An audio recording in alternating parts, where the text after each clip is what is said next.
Hello and welcome to another pen video from me, Penultimate Dave. Hello and welcome to another pen video from me, Penultimate Dave.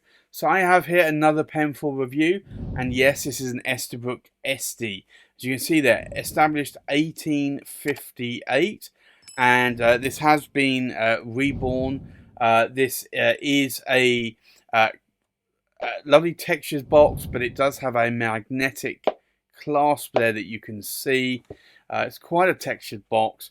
If I open that up, you see America's original reborn. So Esterbrook was reborn after it had shut its doors for a number of decades.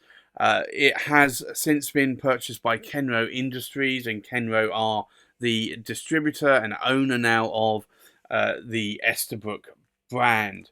So if I remove the tray here with the pen, you get an Esterbrook cleaning cloth with the pen. You get an international short cartridge, and also you get diamond cast, which is created with real gem quality diamonds that are ethically sourced as reclaimed chips directly from diamond cutters.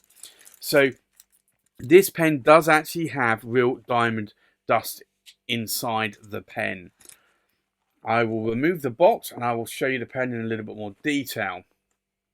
So this is typically known as the Tanzanite.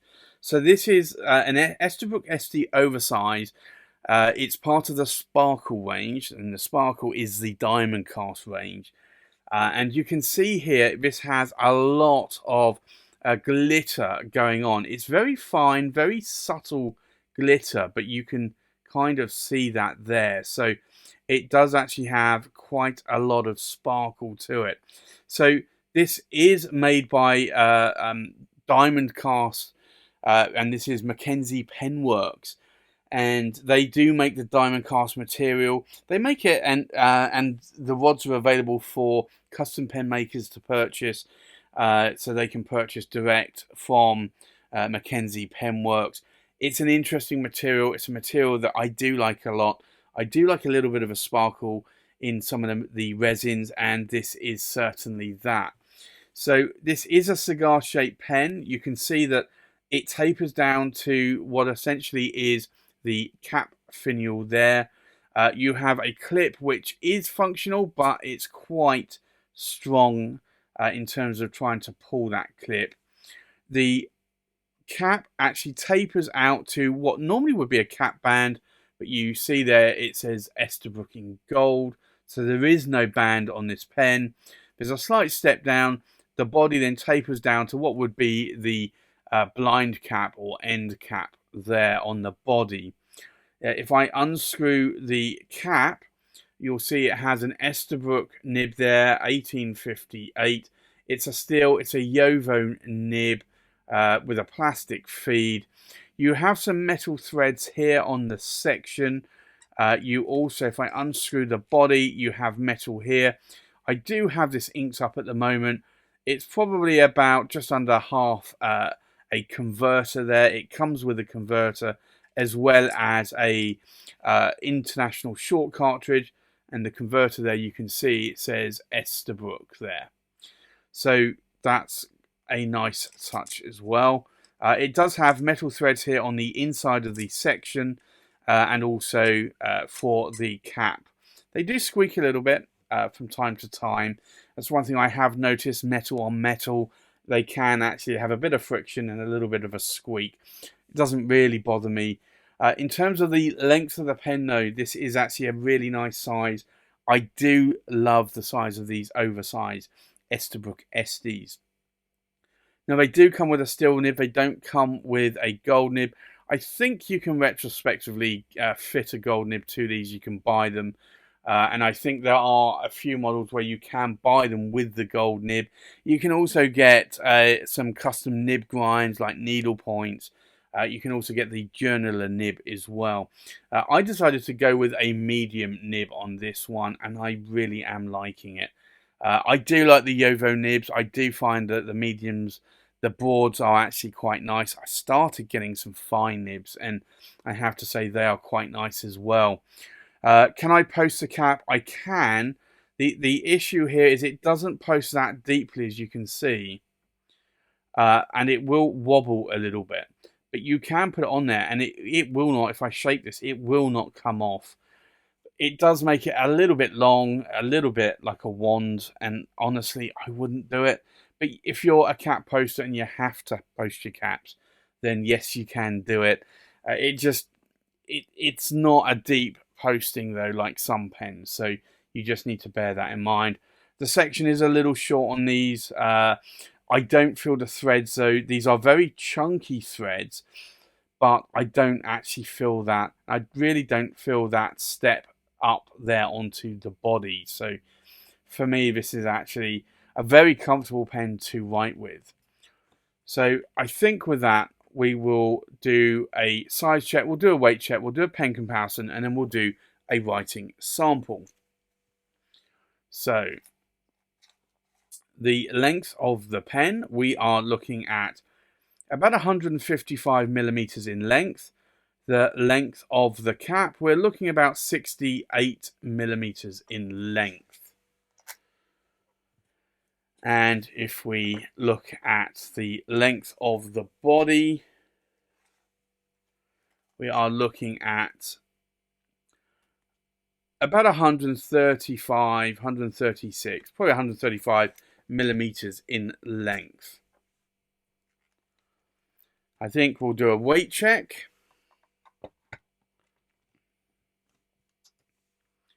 Now this is inked up, so the full weight of the pen, and it's got about half a converter of ink in there, is just over or just under 32.5 grams in weight.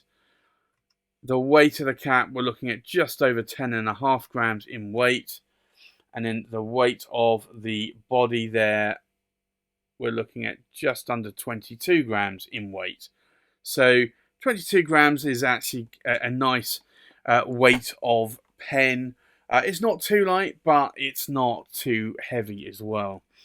So, and this really is a beautiful material, as you can see here as I rotate this. This is actually quite a beautiful sparkly pen. It's not really sort of too much sparkle, I would say. Like some pens, like you have some pens like Benu that are a little bit heavy on like very large chunky parts of glitter. This is very fine glitter, almost, well, it's diamond dust, so it's ground up real diamonds that are sparkling, that it's infused within that resin there.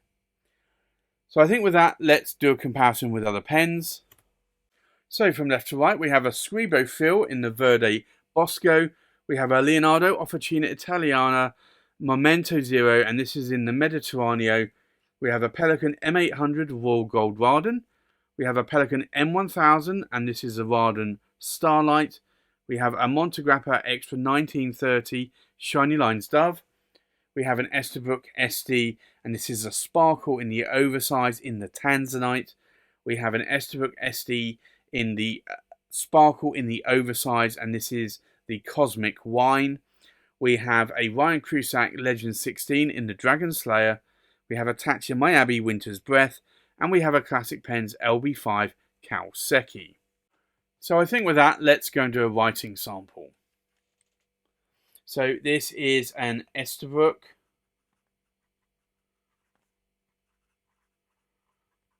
Estie, and it is the Sparkle in the Tanzanite, and it is an oversize. I got this with a medium. It's a still Yovo nib. Now the ink in here today, I wanted to try this ink in this pen just to see how it wrote. This is Pilot Iroshizuku. Now some of you might say Konpeki, but it's not. It's Tsuyu Kusa. So it's a little bit lighter. Now, in terms of line variation, you are getting about a Western medium.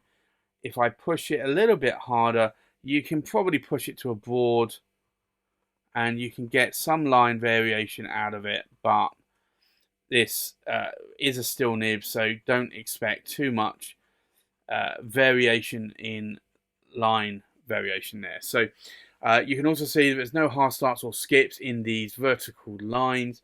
I think if we do a ink wetness test,